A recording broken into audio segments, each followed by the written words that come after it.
G'day Australia, Michael here. In this video I'm going to be going over the latest update from the Reserve Bank of Australia's chairman, Mr. Philip Lowe. If you don't know this man, you need to know this man, because this man's decisions that he makes has effect on the whole Australia's economy and all of our lives. Literally, with a few keystrokes, this man can print billions and billions of dollars, or he could cut interest rates on mortgages or raise interest rates on mortgages by changing the cash rate. So if you think economics are boring or the Reserve Bank's updates are boring, I'm going to make it awesome. Let's get into the video. If this video brings you value, please like for the whole YouTube algorithm. Thanks a lot for all of you that have smashed the like button and subscribed. We just hit 1K subscribers and I'm overwhelmed, and I just want to say thank you to everyone that has subscribed. I really appreciate it, and I've been shocked and overwhelmed by the support I've received so far. Okay, so the Reserve Bank chairman has said that the outlook now is worse than expected. They were all saying at the start of the year, everything's going to be okay, it'll just be a short recession, and then it'll be a V-shaped recovery and all will be well, and the economy will be booming in the third and fourth quarter. But now it's looking like more and more that there's not going to be a V-shaped recovery. 100% there's not going to be a V-shaped recovery anymore, and that the third and fourth quarter are still going to be bad, and it's now looking like even next year could be bad too. So in May, the Reserve Bank of Australia put out 3 scenarios: the baseline, the upside and the downside. But even the downside scenario showed a rapid recovery, and that obviously is not going to happen. So I've had to revise their scenarios, and I'm going to get into the updated scenarios, what the Reserve Bank of Australia thinks will happen to the Australian economy going forward. So since the start of the year, the amount of people put on JobSeeker has doubled to 1.5 million. And the amount of people on JobKeeper is 3.5 million. If it wasn't for this JobKeeper program, unemployment would be through the roof. So the economy seems to be supporting itself at the moment, and it hasn't gone into a huge collapse yet. But that's because of all the stimulus and all the support measures like JobKeeper and JobSeeker that have put in place. Now the government is slowly reducing these programs when we're just getting into this recession. It's only just begun. So if all these things get taken out, this is going to greatly affect the Australian economy, and it's got to make this recession deeper and longer. So the Reserve Bank of Australia has updated their baseline scenario where they say that GDP will grow by 5% in 2021. But that's not going to be enough to fully recover from the 6% drop that we're going to have in 2022. A shocking graph that the RBA has just put out that's really alarming is they expect unemployment will peak longer and it will recover more slowly. They still expect that unemployment will be at 7% in 2022. So there's no chance of a V-shaped recovery anymore, and we don't know what's that going to do to the economy by having unemployment so high and for so long. There are 2 reasons for this. The first reason is JobKeeper is now being harder to get. The testing criteria is being more strict. And they also didn't predict what would happen in Victoria with the second lockdown.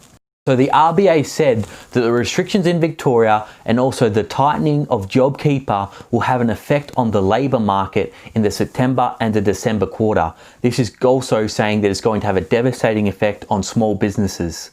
The RBA said that the second lockdowns in Victoria is going to give a hit to the national GDP of 2%. And this is based on that the lockdown is only 6 weeks. Who knows, it could be extended.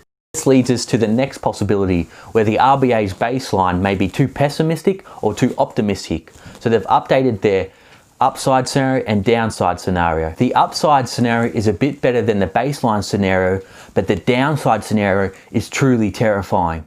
The downside scenario is unemployment hovers around 10% until 2021, and it only recovers to 9% in 2022. This will be truly devastating for the Australian economy, having unemployment for so long and jobs being scarce for so long, and it'll have a lot of scarring on the Australian economy. The downside scenario is all about how Australia handles the current lockdowns, and if we have to go in lockdown again, or if we get out of this and get ahead. If there are more lockdowns, it's going to be worse for longer. And if we can get on top of this, then we can get back to the economy growing and jobs growth growing and everything being good and rosy again. The Reserve Bank of Australia says all these scenarios depend on how long the economy goes into lockdown and how we handle the current situation that's going on. The better we handle it, the better the economy will coming. But if things keep getting out of control, the recession is going to go for deeper and longer, and unemployment will be higher for longer. What's happening in Melbourne, it's not impossible that it could happen in other parts of the country. There have been other countries that have handled things quite well, and then all of a sudden the numbers go out of hand, then they have to lock down again. So really, we have to monitor what happens in New South Wales, because New South Wales is around 30% of Australia's GDP. So if they go to lockdown, that's going to really destroy the Australian economy. And lastly, what's even more terrifying is the RBA even admitted that their downside scenario isn't even the worst possible that could happen. It could still get worse than that. And the scenario that they said that could be worse than their downside scenario is if things get out of control and the whole country has to go in lockdown again. This will have a devastating effect on the Australian economy, and no one knows how bad things could get. So we have to continually monitoring this situation. We all have to prepare ourselves. We can't just sit there and listen to all the people in the mainstream media that's saying everything's rosy, everything's great, because really we're just getting through this and this has only just begun.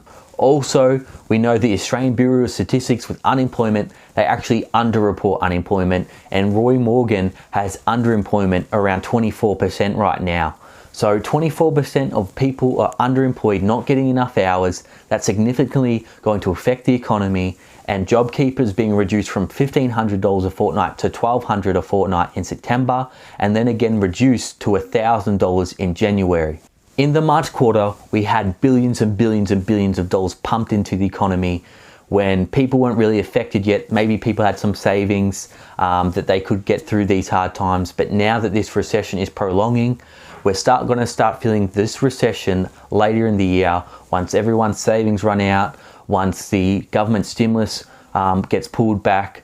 Then things are really going to start getting interesting to see if the government will extend these programs or increase these programs. We just don't know. There's a lot of uncertainty. So I implore everyone to get prepared, pay off high interest debt, create an emergency fund, monitor the situation, and really try to put yourself in the best financial position to maybe some opportunities will come up, or just to protect your family in these hard times. If you guys like this and haven't already, smash the like button and subscribe. I'm going to be coming out with more economic updates, keeping you all informed, and you're going to come along with me the journey. I've been so stoked by how much support I've been getting already, and I love all you guys, and I'll see you in the next one.